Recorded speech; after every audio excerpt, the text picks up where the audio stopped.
All right, so now we're going to discuss some less than lethal options. And what I want you guys to understand is, right, there are less than lethal options out there. It's not always just all about the gun, right? I carry a gun, I carry a gun. Well, I'm going to tell you something. We're going to talk about a few things. All right, so anybody in here carry pepper spray? The gel. I have You carry pepper spray, right? Okay, good. Now I'm going to ask you a question. All right, how many cans do you have? 4.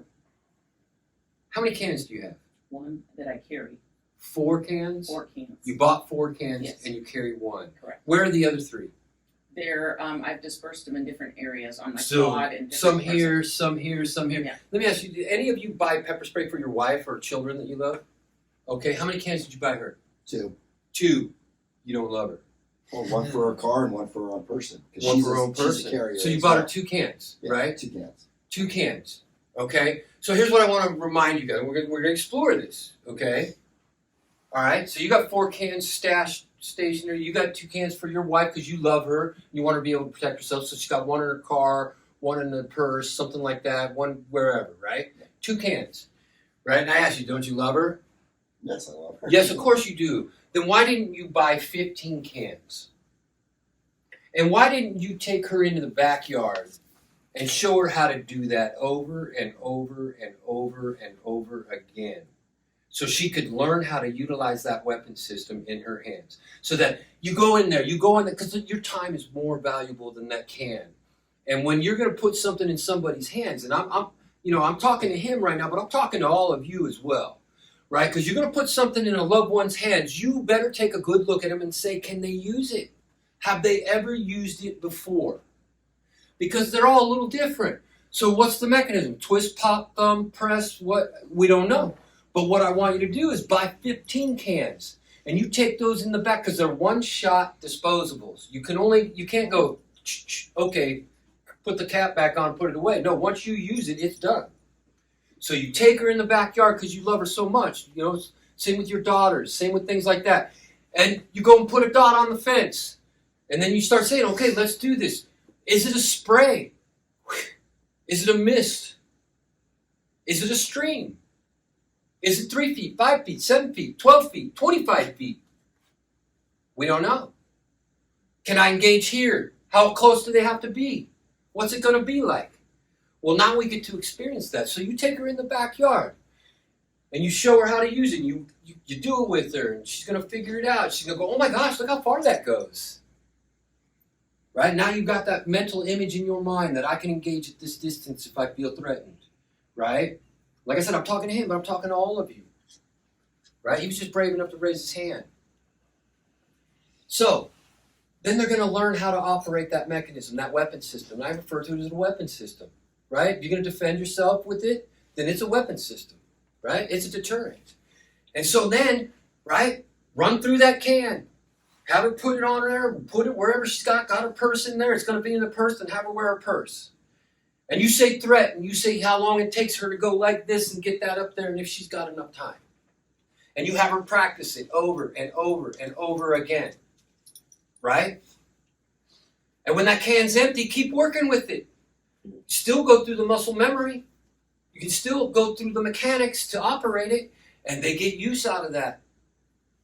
And they begin to understand that. And let me tell you, after a couple cans, and you got that fence now soaked with the pepper spray, you walk her right up to that fence, you take your hand, you rub it all in that pepper spray, and then you rub it on their face. Because they're going to get it on them if they use it to defend themselves.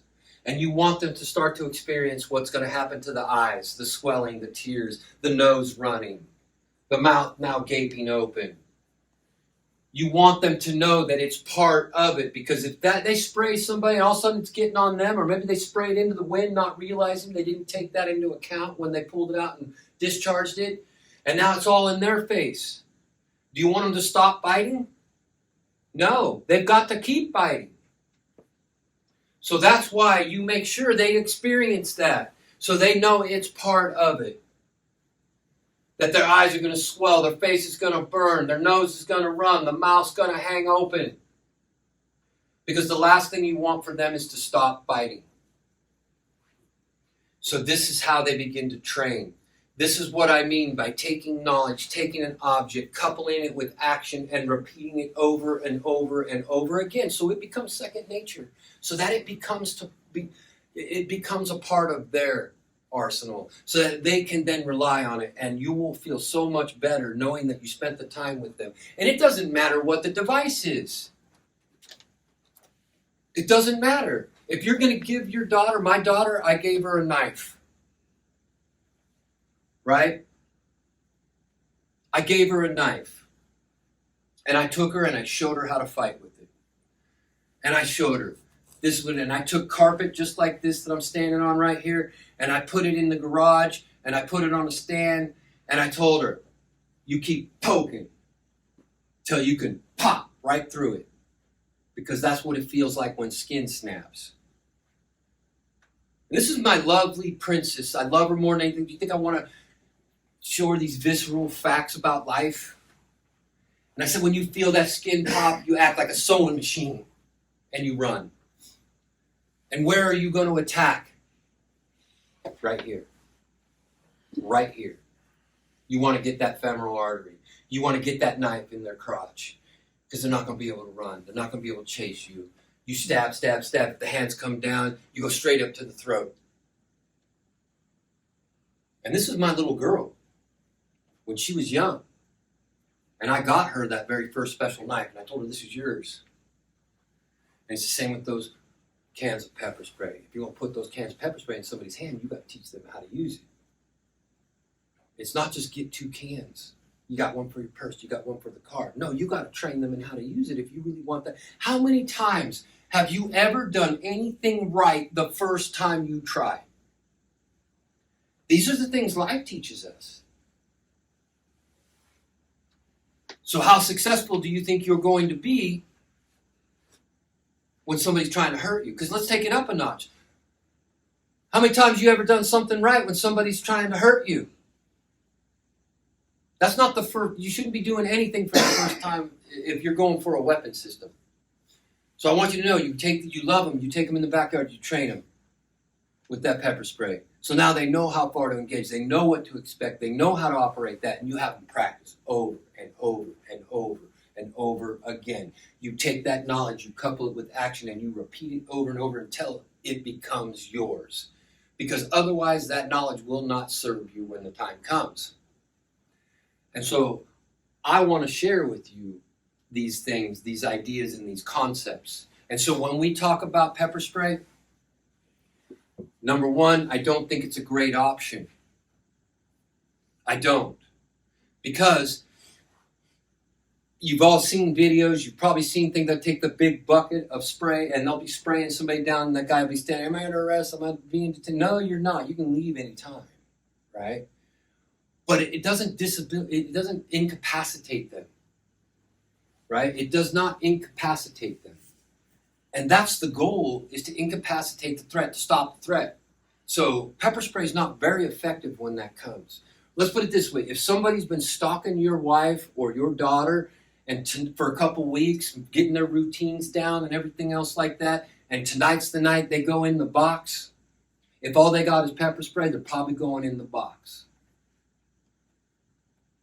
Because the guy doesn't need his eyes. Once you get hands-on, it's beat you down, right? And as a martial artist, one of the things I learned early on is all roads lead home. And what that really means is I can touch any part of your body and I know where the rest of your body is. So if I grab your wrist, I go right to your throat. If I grab your ankle, I know where your head is. I know where your groin is. I know where all the soft spots are now. If I touch any part of your body, it tells me where all the rest of it is. And so without my eyes, I can grab a hold of a part of your body and I know where everything else is. And I can continue to attack. I don't need these. Right? So that's why I want you guys to understand this. If you're putting pepper spray in your loved one's hands, you've got to work with them. And you've got to make sure of a few things. So the one reason that I do carry pepper spray, and when we talk about CCW and carrying a gun on my body and all that, is because if I go to court They're going to, say all kinds of things. There's going to be the other side of the aisle. The other side of the aisle is going to try and paint a picture, and that picture may be, well, this is a gun nut. This is a guy. All he wants to do, he carries a gun. He's just waiting for the opportunity to shoot someone. No, that's not who I am. But it's an easy picture to paint because I'm a Marine. I run a tactical firearms training company. I train individuals. I train people. So yeah, they can easily say I'm just waiting for ninjas to jump out of the bushes so I can shoot them. But that's not who I am. That is not who I am at all. I have a severe appreciation for life. My Lord and Savior makes sure that I appreciate this life that I have. And I appreciate all other forms of life. Everything. I don't want to end life. But I will fight. And I will protect what's important to me. And so, with that in mind, I want you to understand the reason that I carry that pepper spray is so that if I do have to draw my gun and discharge it, we're going to go to court. I'm going to enter a process. That's going to happen now. And in that court, they may try to paint me into a bad guy, but at least I have the opportunity to say, well, actually, I had a less than lethal option on my body because whatever is on your body is going into evidence in a shooting. So that's going to be collected as evidence, and then I get to point to it in the courtroom and say, there it is right there. Unfortunately, I didn't have time to use it. Now, if I didn't carry that pepper spray on my body, I would not have the opportunity to say that in that courtroom. I can't talk about things that don't exist. I can only talk about things that do exist and what is considered evidence. And so anything in my pockets is going to be considered evidence in that shooting. So I want you guys to understand this, that's a preemptive device that I put on there so that if I do find myself in court, I can at least defend myself and say, no, look, I don't want to take anyone's life. I carry a less than lethal option. And that pepper spray may work. It's very, very good if you go hiking, you go animals, four-legged varmints, things like that. And even two-legged. Let's say you're in a situation where you get out of your car and here comes a homeless guy and he's coming up on you. Well, now you're going to pull your gun? No, because then you're going to attract every camera and all that. Maybe that doesn't warrant you pulling your gun. Although you may start to feel that your life's being threatened. But that homeless guy may come up to you and he may be wanting money or whatever, but you don't want him within spitting distance. You don't want him to get mad and spit in your eye and give you hepatitis or worse. So you want to keep him at a distance. So you pull out the pepper spray and you're like, look, I don't want anything that you have, and I have nothing for you. So please go the other direction because I don't want to have to use this. And maybe that's enough to get okay. And you're not pointing lethal force at them. You're pointing a deterrent at them, okay? And maybe that is enough to get them to go away. So there is options for that and why I carry pepper spray. And why I want you to think about it differently, and especially if you put it in somebody's hands, like your wife or your daughter or your husband or somebody you love. Now for children, I like sonic alarms. If you've got little ones, sonic alarms, that's 140 decibels of screech that as soon as all you gotta do is pull it apart, just grab, pull it. And if somebody grabs them, they pull that, all eyes are turning towards them. All eyes are turning towards them. Okay? So, pepper spray. Do I have any questions?